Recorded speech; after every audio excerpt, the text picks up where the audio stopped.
How to mix in Roundup QuikPro. Roundup QuikPro is a powerful post-emergent herbicide designed to start killing unwanted growth in as little as 24 hours. QuikPro is intended to be used around fences, posts, curbs and in other areas that are difficult for trimmers and other lawn tools to reach.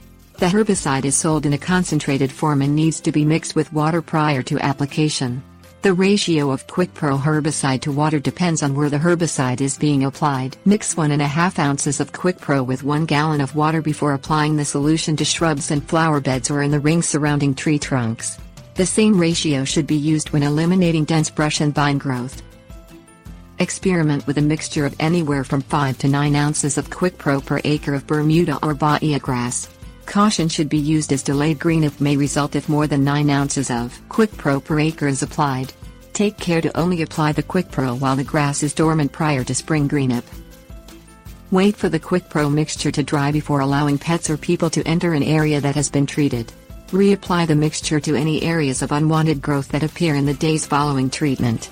Finally, always wait at least 7 days before tilling the soil in area that has been treated so that underground plant parts might be reached by the QuikPro solution.